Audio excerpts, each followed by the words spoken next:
Oke, saudaraku sekalian, siang hari ini saya mengajak saudara untuk melihat bersama satu bagian firman Tuhan yang saya percaya menghadirkan kuasa Allah yang begitu indah, begitu besar di dalam kehidupan kita. Tema khotbah saya siang hari ini tema yang sederhana, yaitu kesehatian. Tetapi saudaraku sekalian, saya sungguh merindukan bahwa kita bukan hanya tahu tentang kata kesehatian ini, tapi saudaraku sekalian, saya sungguh-sungguh merindukan agar saudara benar-benar bisa merasakan kuasa dari kesehatian ini. Saudara benar-benar bisa merasa mengalami begitu banyak hal-hal yang luar biasa, khususnya kekuatan yang saudara dapat melalui kesehatian ini. Amin saudaraku. Mari kita akan baca firman Tuhan. Kita mulai dengan kitab Ulangan pasal yang ke-32 ayat ke-30. Kitab Ulangan pasal ke-32 ayat yang ke-30 bagian A saya bacakan untuk saudara. Bagaimana mungkin satu orang dapat mengejar 1.000 orang dan 2 orang dapat membuat lari 10.000 orang. Satu bagian lagi saudaraku sekalian, kita lihat di dalam Injil Matius pasal yang ke-18 ayat ke-19. Injil Matius pasal ke-18 19, dan lagi aku berkata kepadamu, jika 2 orang, enggak lebih 2 orang, angka minimal. Jika 2 orang daripadamu di dunia ini, yaitu di kehidupan ini, sepakat, dalam arti kata sehati, setujuan, mau meminta apapun juga, permintaan mereka, dalam arti kata kerinduan mereka, itu akan dikabulkan oleh Bapakku yang di sorga. Amin. Saudaraku sekalian, dari 2 ayat firman Tuhan yang saya percaya tidak asing ini, yang kita baca tadi, itu memberitahukan kepada kita tentang kemampuan dari sebuah kesehatian. Ada kemampuan yang begitu luar biasa dari apa yang kita sebut kesehatian. Di sini kita menemukan bahwa kesehatian itu punya kekuatan yang sungguh luar biasa. Sebuah kekuatan yang sulit sekali dihalangi dan tak terhalangi oleh apapun juga. Saudaraku sekalian perhatikan. Ketika manusia sehati, ketika Anda sehati, saudaraku sekalian perhatikan. Yang pertama adalah apapun bisa mereka lakukan. Ketika manusia sehati, apapun bisa mereka lakukan. Ini luar biasa. Perhatikan saudaraku, satu batang lidi, gak mungkin kita bisa pecahkan satu gelas dari kaca. Tapi apabila itu lidi ada segepok, ketika kita pukulkan ke gelas kaca, itu gelas pasti pecah. Amin saudaraku. Ini memberitahu kepada kita bahwa kesehatian, kesatuan itu punya kekuatan yang sungguh luar biasa. Bahkan di dalam Injil Matius 18:19, di sana lebih jelas memberitahu kepada kita, apabila 2 orang sepakat, apabila ada 2 orang yang sehati, apabila 2 orang punya keinginan yang sama, apabila 2 orang punya kemauan yang sama, tujuan yang sama, maka perhatikan, doa mereka akan didengar oleh Tuhan. Doa mereka, permintaan mereka, keinginan mereka akan dikabulkan oleh Tuhan. Saudaraku sekalian, ini luar biasa. Di sini mengajarkan kepada kita tentang kekuatan dari doa yang begitu luar biasa. Karena itu saudaraku sekalian, hari ini apabila Anda sungguh-sungguh merindukan keluarga Anda bahagia, Anda merindukan usaha pekerjaan Anda itu bisa berhasil, Anda merindukan anak-anak Anda itu punya masa depan yang baik, maka saya mau katakan bahwa suami dan istri harus bisa hidup di dalam kesehatian. Suami dan istri harus bisa hidup di dalam apa yang saya katakan sehati. Ketika suami dan istri itu bisa sehati, menginginkan, mengharapkan hal yang sama, percaya pada hal yang sama, berjalan dalam hal yang sama. Saudaraku sekalian, saudara akan melihat bagaimana kekuatan dan kesehatian yang akan menghasilkan kemuliaan Allah, menghasilkan kuasa Allah, menghasilkan pemulihan, menghasilkan keberhasilan, kesuksesan. Itu akan turun di dalam kehidupan setiap kita. Ini sesuatu yang sangat menarik, saudaraku. Saya rindu, saudaraku sekalian, ketika kita berbicara mengenai sehati, banyak orang tahu tentang hal bersehati. Tetapi yang menjadi pertanyaan, berapa banyak orang yang sungguh-sungguh mengalami kuasa dari kesehatian ini? Berapa banyak orang yang sungguh-sungguh mengalami hidup dan berjalan dalam hidup di mana mereka melihat kemuliaan Tuhan, berkat Tuhan, tuntunan Tuhan, penyertaan Tuhan di dalam hidup mereka yang dihasilkan dari kesehatian. Saudaraku sekalian, banyak orang tahu, tapi tidak banyak orang yang mengalami. Hari ini saya mengajak saudara untuk bisa mengalami.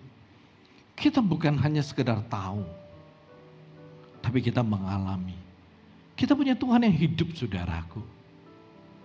Kita punya Tuhan yang bisa melakukan sesuatu bagi kita. Kita mempunyai Tuhan di mana kita bisa merasakan kehadirannya begitu nyata atas kehidupan kita. Kita punya Tuhan yang hidup, saudaraku. Oleh sebab itu saya sungguh-sungguh rindu supaya saudara benar-benar mengalami kekuatan dari kesehatian, kuasa dari kesehatian di dalam kehidupan saudara setiap hari. Ini menjadi satu hal yang sangat penting. Kenapa, saudaraku sekalian? Karena hari ini sebagai orang Kristen, kita semua punya tanggung jawab terhadap kehidupan kita masing-masing. Artinya sebagai orang Kristen, kita rindu supaya hidup kita ini bisa terus bertumbuh di dalam Tuhan. Kita bisa semakin mengenal Tuhan kita, lalu kita bisa hidup sesuai dengan pimpinan dan tuntunan Tuhan di dalam kehidupan kita. Saudaraku sekalian, Rabu di dalam pengurapan pelayan, siang saya berdoa dan itu menjadi satu hal yang biasa. Saya berdoa, Tuhan kira-kira malam ini apa sih yang ingin disampaikan untuk para pelayan. Lalu Tuhan mengingatkan saya kepada satu ayat, yaitu penghakiman dimulai dari rumah Tuhan. Lalu saya bacakan ayat tersebut di Rabu malam, dan di sana ada satu hal yang penting, saya rindu supaya kita boleh mengerti. Saudaraku sekalian, waktu saya Selasa malam saya baru tiba dari Israel, bersama grup dari Taiwan karena membawa mereka ke sana, dan di dalam satu kesempatan di dalam mobil saya bicara dengan pendeta yang bawa mereka. Ada 3 pendeta di dalam grup tersebut, 3-tiganya wanita. Satu Pastor Yunis yang pernah datang ke sini dari Malaysia, 2 lagi adalah pendeta Taiwan. Orang Indonesia yang telah menjadi warga negara Taiwan, 2-duanya wanita dan menjadi pendeta. Jadi total 3 pendeta wanita. Di dalam mobil saya ngomong sekilas dengan 2 di antara mereka. Saya berkata bahwa kalau saya menggembalakan jemaat saya punya kerinduan supaya pengangkatan ketika terjadi semua jemaat saya itu bisa terangkat. Oleh sebab itu ketika saya khotbah lebih banyak berhubungan dengan masalah kehidupan dan hubungan mereka sama Tuhan. Kenapa? Karena setiap gembala, saya tidak tahu gembala, kalau saya dan gembala-gembala di cabang Antioquia, di mana saja berada, kita selalu rindu satu hal, yaitu kita mau jemaat kita terangkat. Kenapa? Karena sebelum penghakiman terakhir, akan diawali dengan pengangkatan masuk masa sukar. Jadi saudaraku sekalian, saya rindu jemaat saya terangkat semua. Kenapa? Karena kalau tidak terangkat yang tertinggal akan masuk dalam masa sukar 7 tahun. Dan itu masa yang sulit sekali dilalui. Dikatakan bahwa banyak sekali orang akan gagal di dalam 7 tahun masa sukar. Kenapa? Karena di sana ada penganiayaan yang tidak pernah ada di dalam hidup ini. Jadi benar-benar itu masa sukar. Saudaraku sekalian, setelah itu orang Kristen di akhir setelah semuanya akan berhadapan dengan Tuhan yang disebut dengan penghakiman terakhir atau arasya putih. Di sini yang dihakimi itu saya menyebutnya bahwa kita orang Kristen akan dihakimi. Apa yang Tuhan hakimi atas kita? Tuhan hakimi hidup kita. Apa yang telah dipercayakan kepada kita? Apa yang telah ditaruh dalam hidup kita? Keselamatan kita harus kita pertanggungjawabkan di hadapan Tuhan. Apakah kita sudah sungguh-sungguh hidup dalam keselamatan? Apakah kita sungguh-sungguh bertanggung jawab dengan apa yang telah dipercayakan dalam hidup kita? Talenta, karunia, dan semua yang ada dalam hidup ini. Lalu kita dihakimi apakah hidup kita sesuai kehendak Tuhan atau sesuai firman Tuhan atau tidak. Saudaraku sekalian, Rabu malam saya mengatakan seperti ini, saya sedang mempelajari terus. Di dalam Alkitab, baik di Injil, di kitab Injil dan di Wahyu disebutkan ada tempat gelap yang dipenuhi dengan ratap tangis dan kertak gigi. Itu bukan neraka, saudaraku. Perhatikan, Tuhan Yesus adalah Tuhan yang memegang firman-Nya. Itu setiap orang percaya dan menerima Dia sebagai Tuhan dan Juru Selamat diselamatkan. Diselamatkan. Perhatikan baik-baik, ya. Tuhan tidak pernah berkata begitu orang yang percaya kepada Dia akan masuk surga. Tapi yang jelas Dia berkata setiap orang percaya kepada Dia, menerima Dia sebagai Tuhan dan Selamat akan diselamatkan. Setiap orang yang berseru kepada nama Tuhan akan diselamatkan. Itu kata firman Tuhan. Perhatikan saudaraku, ketika di penghakiman terakhir, itu penghakiman menentukan Tuhan berkata kepada kita, masuklah ya, hai anakku yang setia ke dalam perjamuan anak domba Allah. Tetapi ada satu tempat yang disebut dengan tempat yang gelap, yang dipenuhi dengan ratap tangis dan kertak gigi. Itu bukan neraka. Kalau neraka itu penuh dengan api abadi. Jadi tempat gelap itu untuk siapa? Itu tempat apa? Saya tidak mengatakan ini doktrin, karena saya sedang mempelajari sungguh-sungguh itu tempat seperti apa. Tetapi yang jelas, tempat itu adalah tempat di mana orang-orang menyesal. Karena dipenuhi dengan ratap tangis, orang nangis menyesal. Apa yang mereka sesali? Mereka menyesal kenapa gua waktu jadi Kristen, gua gak hidup benar, gua gak hidup sungguh-sungguh, gua tidak mengasihi Tuhan sungguh-sungguh, gua tidak melayani Tuhan sungguh-sungguh, gua tidak hidup sesuai kehendak Tuhan, gua tidak hidup sesuai dengan firman Tuhan.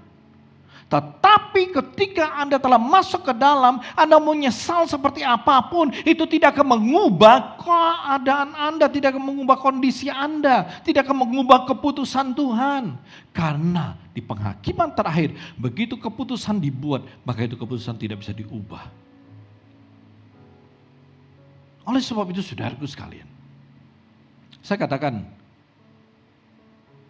bahwa ini satu kehidupan yang penting untuk kita perhatikan. Hal penghakiman terakhir adalah sesuatu yang perlu kita ingat dengan baik. Orang yang tidak percaya dihakimi enggak? Kita dikatakan sama-sama dihakimi, tetapi menurut saya, ya mereka dihakimi lebih banyak kepada menerima keputusan. Nggak percaya Yesus, neraka. Nggak percaya Yesus, neraka. Itu mereka datang dihakimi tapi lebih banyak kepada menerima keputusan. Tapi sebagai orang Kristen kita dihakimi. Ya, talenta, karunia, hidup, kesempatan, keselamatan telah diberikan. Bagaimana kita hidup? Sepadan atau tidak? Nah, ini akan terjadi. Oleh sebab itu saudaraku sekalian, mari hari ini seperti kata Paulus, perhatikanlah bagaimana kita hidup. Jangan seperti orang bebal dan yang tidak mengenal Allah, itu kata Paulus. Dia katakan kepada siapa? Dia katakan kepada orang Kristen.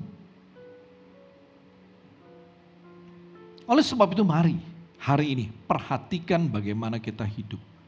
Saudaraku sekalian, oleh sebab itu saya rindu sekali supaya setiap dari kita, Anda benar-benar bisa bertumbuh di dalam pengenalan yang sesungguhnya akan Tuhan.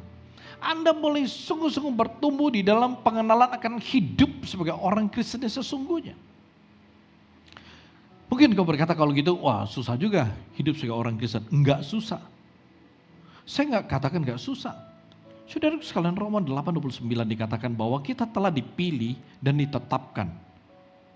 Dipilih dan ditetapkan untuk serupa dengan gambaran anaknya. Hidup kita serupa dengan gambaran anaknya. Jadi sebenarnya saudaraku sekalian, kita mudah menjalani hidup ini kalau hidup kita semakin hari semakin serupa dengan Kristus. Karena kita ditetapkan untuk serupa dengan gambaran anaknya. Amin saudaraku. Tetapi kita kan merasa susah, sulit hidup ini kalau hidup kita semakin hari semakin tidak serupa dengan Kristus. Ketika hidup kita semakin hari semakin serupa dengan dunia, ya jelas kita merasa hidup sebagai orang Kristen itu susah. Hidup sebagai orang Kristen itu berat. Tapi ketika hidup kita semakin hari semakin serupa dengan Kristus, kita akan merasa hidup ini mudah, gampang. Kita merasa ada sukacita yang luar biasa, ada damai yang luar biasa. Dan kita tidak merasa beban berat menjalani hidup ini. Kalau hidup kita semakin hari semakin serupa dengan Kristus. Kita hidup sesuai dengan apa yang Tuhan tetapkan bagi kita. Moldingnya, cetakannya sudah ada. Kita Tuhan pilih, Tuhan ambil, Tuhan bawa, lalu Tuhan tetapkan. Nih, lo mesti hidup seperti Kristus. Cetakannya ada. Tapi ketika kita tidak mau hidup sesuai dengan cetakan yang telah Tuhan buat, molding yang telah Tuhan sediakan, ya jelas ya bentuknya ketika tidak sama ya susah. Ya, susah. Kalau Anda yang kerjanya ya mungkin berhubungan dengan perabot dan lain sebagainya, Anda bisa tahu ketika lubang yang Anda siapkan ya seberapa besar, seberapa inci, seberapa senti ya untuk skrup atau yang apa, tapi ketika Anda pakai skrup yang lebih besar daripada ukuran lubang skrup itu, jelas kagak bisa masuk saudaraku, sulit masuknya. Tetapi ketika ya lubang disiapkan dengan skrup yang memang disiapkan pas ukurannya, mudah masuknya. Karena itu saudaraku sekalian, cetakan kita sudah ada. Oleh sebab itu, ketika kita benar-benar hidup dan dibentuk sesuai dengan cetakan yang ada, maka akan jadi mudah. Saudaraku sekalian, perhatikan. Kita adalah tubuh Kristus. Kristus itu kepala, kita adalah anggota tubuhnya. Oleh sebab itu, kesehatian itu merupakan sebuah bentuk kehidupan orang Kristen. Artinya saudaraku sekalian, di dalam kehidupan kita sebagai orang Kristen, kita tidak bisa hidup di dalam kesehatian, maka itu menjadi satu pertanyaan yang luar biasa.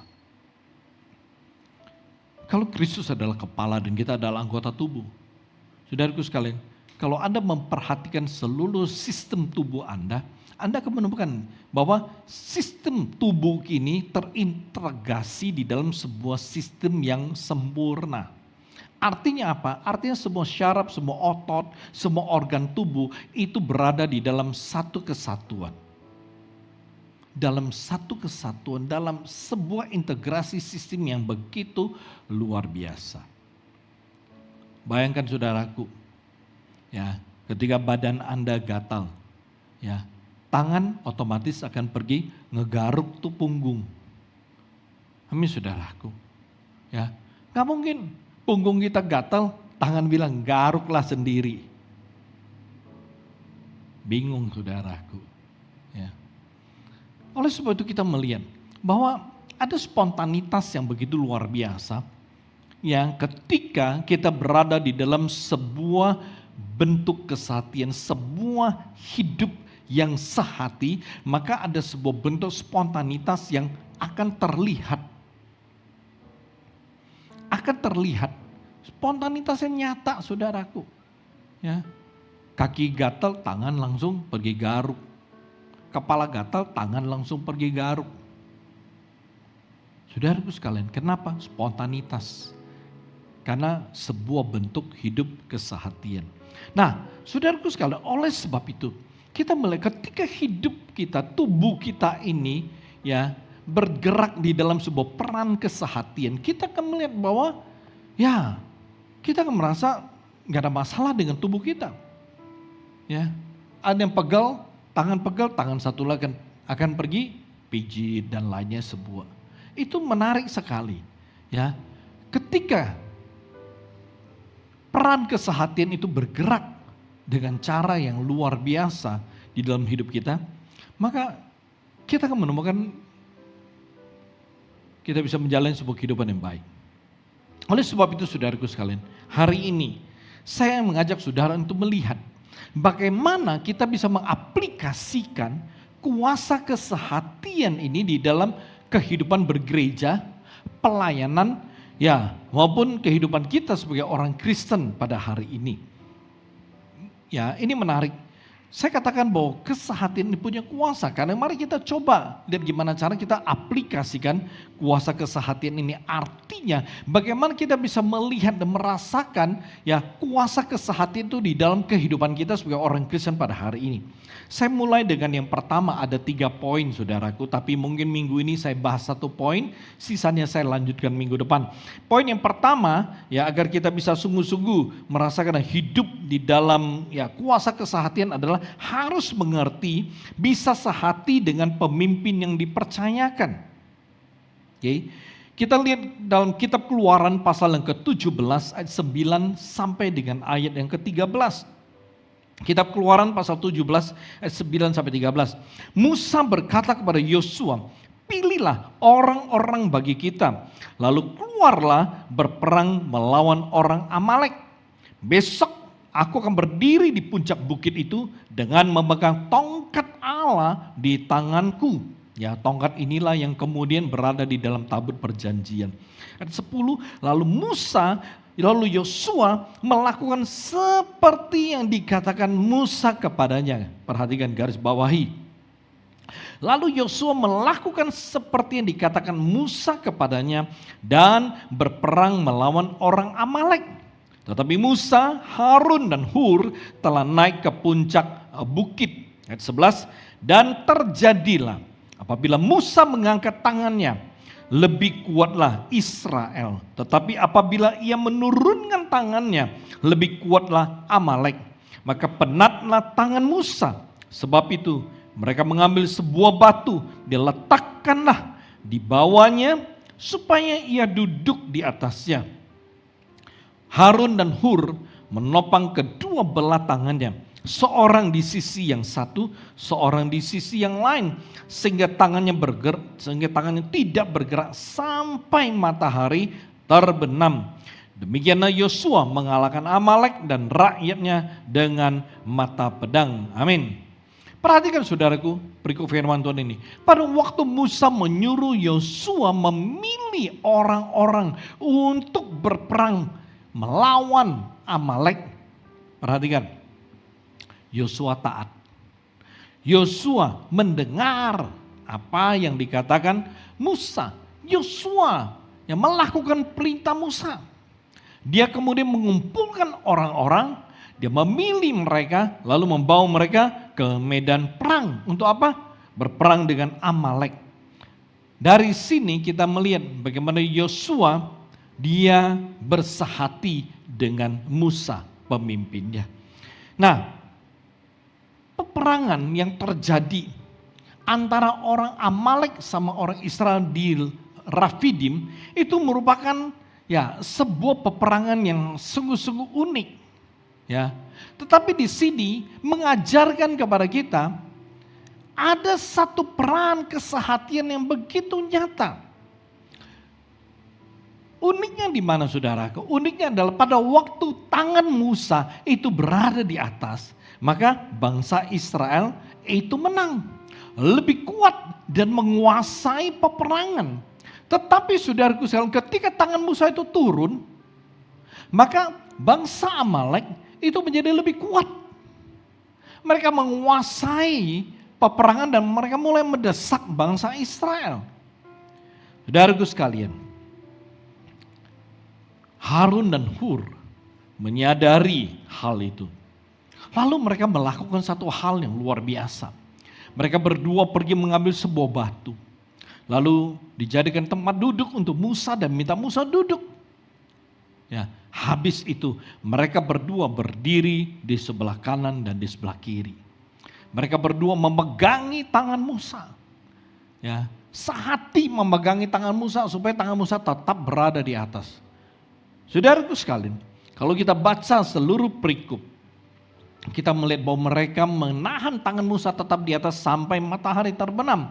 Dan akhirnya bangsa Israel berhasil mengalahkan orang Amalek. Menarik saudaraku, perhatikan. Bangsa Israel bisa memenangi perang karena ya ada kesehatian yang luar biasa antara Kaleb, Yosua, Harun, dan Hur dengan Musa. Mereka sehati dengan pemimpin mereka pada waktu itu dan mereka menang. Musa, saudaraku sekalian, punya otoritas yang Tuhan berikan ya untuk memimpin bangsa Israel keluar dari Mesir dan menjadi pemimpin mereka. Tetapi yang menjadi persoalan, Musa itu juga manusia, saudaraku.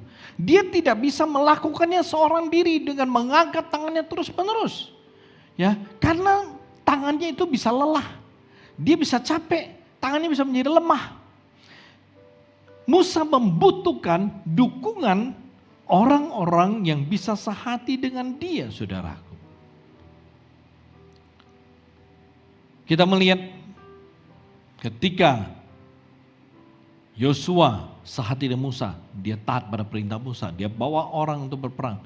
Harun dan Hur ya sehati ketika Musa ya tangannya harus di atas ya, dan mereka sehati supaya tangan Musa tetap bisa di atas. Mereka menopang Musa dan itu yang terjadi. Kita melihat, saudaraku sekalian, ini hal yang luar biasa. Hal yang lain, saya berikan contoh yang lain, Gideon, saudaraku. Kitab Hakim-Hakim pasal yang ke-7 ayat 17 sampai 18. Saya bacakan doa Anda. Di sini dikatakan, dan berkatalah ia, yaitu Gideon, kepada mereka, perhatikanlah aku dan lakukanlah seperti yang kulakukan. Garis bawahi, perhatikanlah aku dan lakukanlah seperti yang kulakukan. Maka apabila aku sampai di ujung perkemahan itu, haruslah kamu lakukan seperti yang kulakukan. Dia tegaskan kembali ayat ke-18.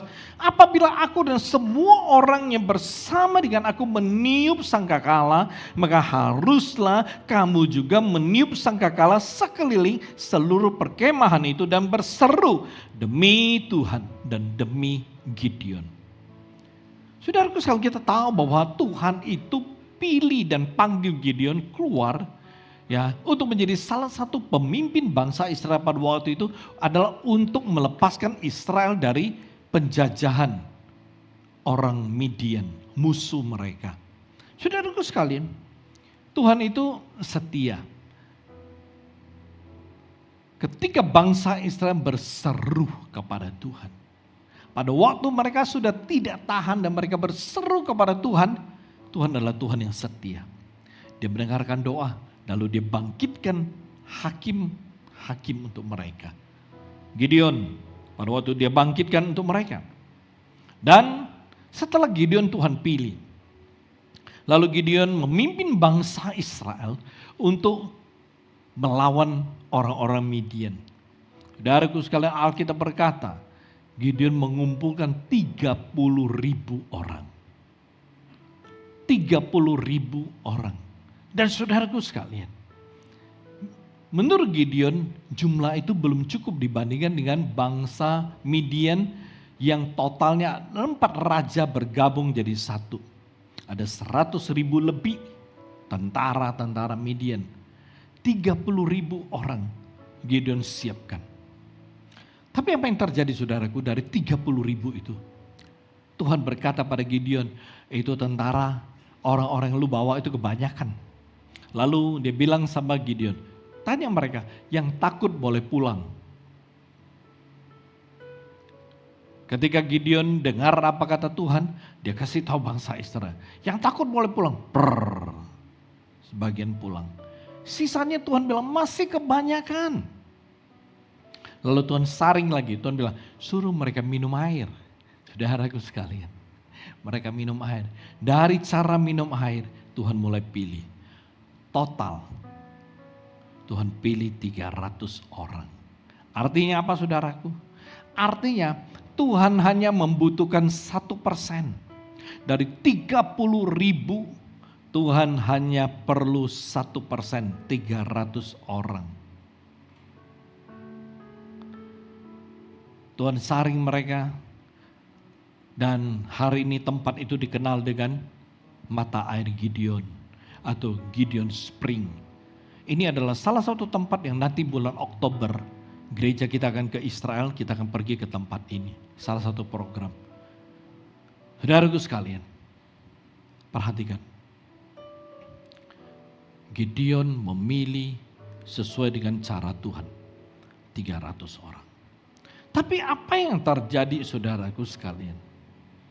Dengan 300 orang, ya, Gideon berangkat. Perhatikan. Kalau kita membaca seluruh perikop ini, kita akan menemukan 4 raja Midian. Itu Oreb, Zeba, dan Salmuna. Dengan total tentaranya di 2 tempat sebanyak 135.000 orang. Semuanya itu dibunuh oleh Gideon dengan 300 tentara yang sehati dengan dia. Perhatikan. Yang menarik adalah Gideon bilang begini, perhatikan dan dengarkan apa yang kulakukan. Mereka hanya dikasih tahu, lakukan apapun yang kulakukan. Sederhana. Saudaraku sekalian, perhatikan. Kemenangan yang begitu besar hanya terjadi dengan satu tindakan sederhana, sehati dengan pemimpin. Gideon membagi 3 kelompok. Masing-masing kelompok 100 orang. Dan Gideon berkata, apa yang kulakukan itu yang kamu lakukan. 2 grup 100 yang lain, mereka melakukan apapun yang disuruh oleh Gideon. Mereka melakukan apapun yang Gideon lakukan. Mereka sehati dengan Gideon. Oleh sebab itu saudaraku, ketika mereka sehati, itu menghadirkan kuasa Tuhan yang luar biasa. Ketika mereka sehati, maka Tuhan bergerak, Tuhan bertindak bagi mereka. Amin saudaraku. Oleh sebab itu, ketika kita tarik relevansi dengan Matius 18:15, perhatikan, di mana ada kesehatian, di mana Tuhan, di sana Tuhan akan bertindak. Di mana ada kesehatian, di sana Tuhan akan bergerak. Oleh sebab itu, 300 tentara, ketika mereka sehati dengan pemimpin mereka, Gideon, Tuhan bergerak, Tuhan bertindak, dan Tuhan menghasilkan kemenangan untuk mereka. Saudaraku sekalian, saat suami istri sehati, maka kuasa Tuhan akan hadir.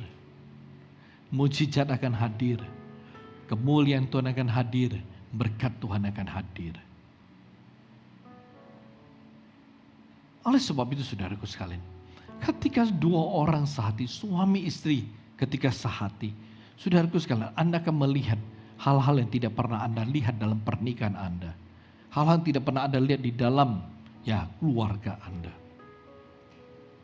Anda akan melihat kuasa yang sungguh-sungguh besar, kuasa Tuhan yang nyata. Anda bisa lihat, Anda bisa rasakan.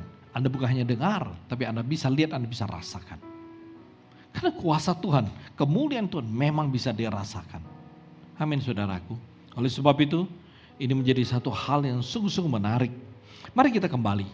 Saudara sekalian, Dari dua contoh yang saya berikan, itu memperlihatkan kepada kita bahwa ketika antara pelayan, jemaat dengan gembala bisa sehati dalam pekerjaan Tuhan, dalam gereja, maka akan menghasilkan kekuatan yang luar biasa di dalam pelayanan. Amin saudaraku. Ya, ketika jemaat, pelayan dan gembala bisa sehati, Anda akan melihat bagaimana Tuhan bergerak di dalam gereja, bagaimana Tuhan bergerak di dalam pelayanan. Pelayanan akan menghasilkan kuasa. Jiwa-jiwa akan dimenangkan dengan cara yang sungguh-sungguh luar biasa.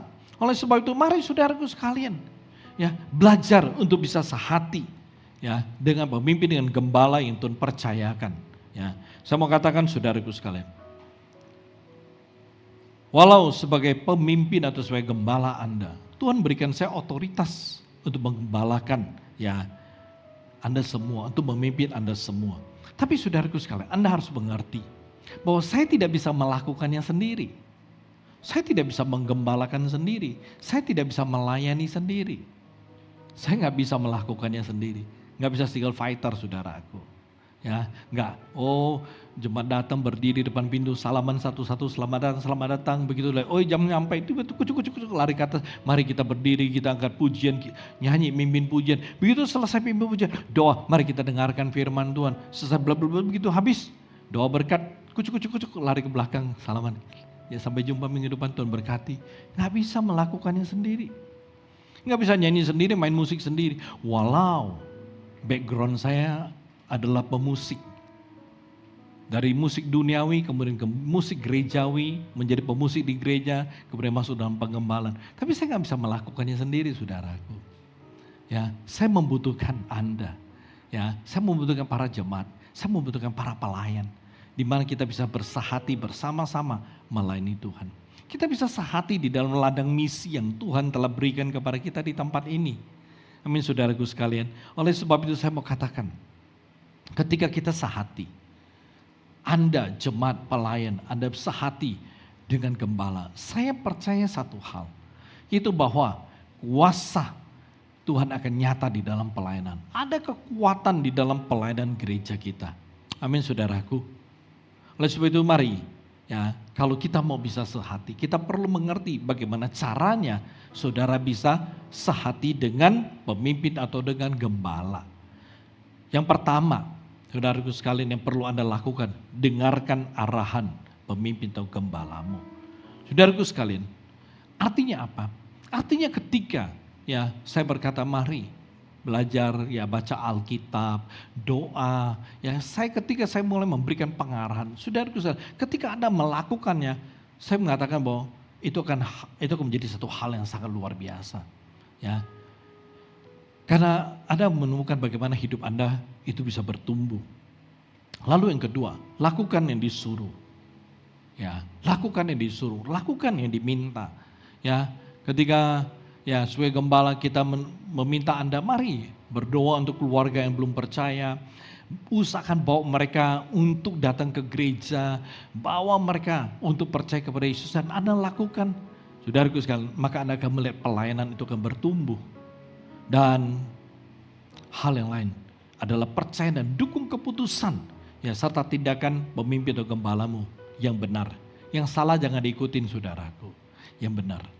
Ya, saya percaya ketika Anda lakukan 3 hal ini, maka kita bisa hidup dalam kesehatian, berjalan dalam kesehatian, maka kekuatan akan dihasilkan di dalam pelayanan. Saya percaya banyak jiwa akan dimenangkan. Ya, hidup Anda akan bertumbuh dan Anda sungguh akan merasakan bagaimana kuasa Tuhan itu mengalir. Ya, setiap Anda akan menjadi pendoa-pendoa yang luar biasa. Setiap Anda akan melihat bagaimana kuasa Tuhan mengalir dalam hidup Anda. Ya, Anda berdoa untuk orang sakit disembuhkan.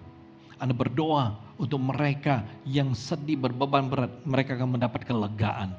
Ketika Anda bicara sama orang, ada otoritas yang Tuhan taruh di dalam setiap perkataanmu, di mana kata-katamu akan menjamah orang, mengubahkan hidup orang, menguatkan orang.